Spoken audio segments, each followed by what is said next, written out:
G'day. The Las Vegas Grand Prix was one of the best races of 2023. It was eagerly awaited, hotly debated, and even hated by many locals. But was it a success? Let's have a look at the numbers. Well, the overall attendance was 316,000 people. That's inclusive of spectators, team personnel, media, and other support staff. That equated to some 145,000 unique travellers from around the world. Now, this info comes from the 2023 Las Vegas Grand Prix debriefing report prepared by the Clark County Manager's Office. In this report, they state that the economic impact from this first race was in the order of $1.5 billion, billion with a B, during year one. That's overall visitor spending, along with infrastructure and event operations. Let's look at the visitor spend. I think this is the most interesting one. $884 million.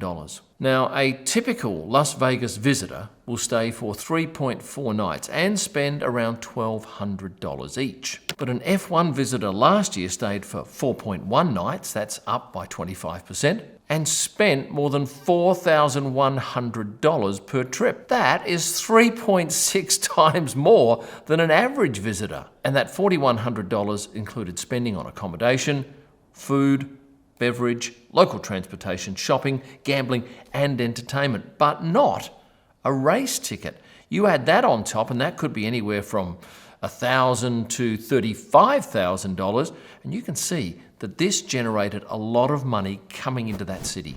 Now, the casinos in particular needed to see a big increase in turnover that weekend because they, like lots of other businesses in Las Vegas, had to endure some real heartache with road closures, infrastructure updates, etc. So were they happy? No.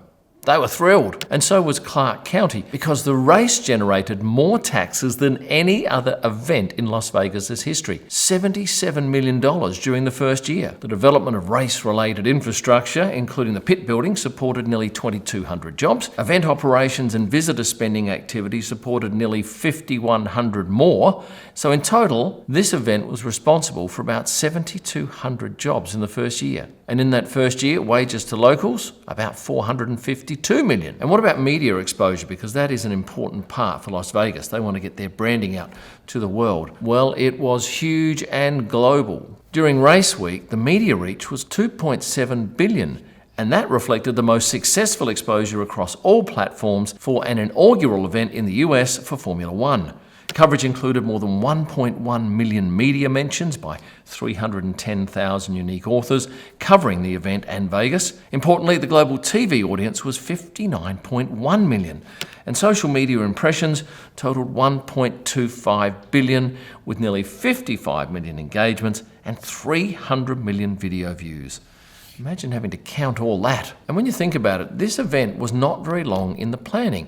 For instance, this pit building here was designed, reviewed, permitted, and inspected in just 18 months. And yes, this report does acknowledge there was significant disruption to traffic in the lead-up. It was one of the biggest complaints, and you might remember this clip from one of my pre-event videos. We're down maybe about $2 million at this point in sales since the construction.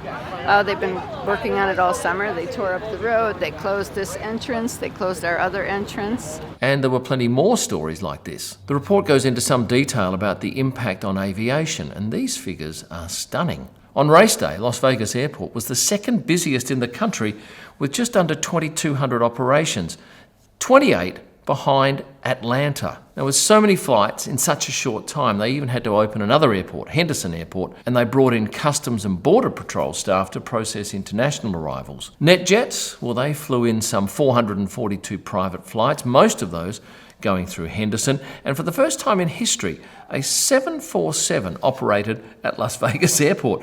It was a cargo flight. Although I found this note that last-minute decisions about fireworks and the drone show caused some challenges for final approval. So what about 2024? How is that looking? Well, I had a look through hotels.com yesterday, and I felt that there were a lot more hotels available at this time of year than there were last time. The cheapest I saw was the Sunrise Inn for 493 Aussie, that's about 321 US, and the most expensive was the Signature MGM at 17,000 Australian, 11,000 US. On the ticket front, the cheapest ticket you can get this year is $150 plus. And that's for a general admission ticket in the new Flamingo zone. You can get a 3-day ticket in that zone for $600 plus. Now, it took me some time to work out what the pluses were. The first one is a live entertainment tax of 9%, and the second one is a charge from the supplier, which I'm gathering might be a handful of dollars. And those tickets are standing room, but there are some raised viewing platforms. And last year, all of the tickets had an element of food and drink included. But in this zone, you will pay for your food and drink. What about grandstands? Well, you can get the Harmon grandstand for $1,500 plus, or pitch straight at $2,750 plus. And both of those do include soft drinks and food. And then if you've got very deep pockets, you can pay up to $35,000 for the F1 garage, or drop it down a cog to the Paddock Club for $15,000 plus, of course. This year we're racing from November 21 to 23. Once again, the race is on Saturday night. That's our third Saturday race for the year. And thankfully, the practice sessions and quali have moved back by 2 hours. So last year we had FP2 and quali kicking off at midnight, which was ludicrous.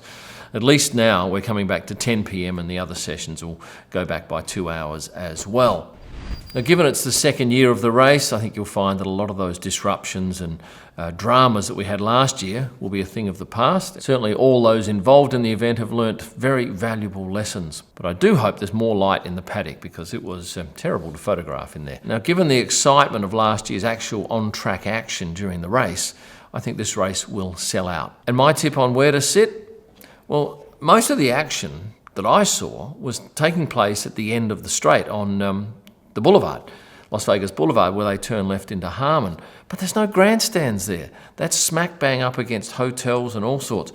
So maybe you might be best off getting a suite or a room at the Cosmopolitan on that front tower that overlooks the track. And if you can, get a lower level room, because that would be sensational. Otherwise, the pit straight and perhaps towards turn 1 might be your next best bet. Most of you would be aware that F1 is actually the owner of this race and the promoter, and they have another 9 more races to go in their contract. I can tell you that the hierarchy was very worried after that incident with Carlos Sainz in FP1 that caused that delay in FP2 starting, and obviously cost Carlos a fair amount of drama because he took an engine penalty.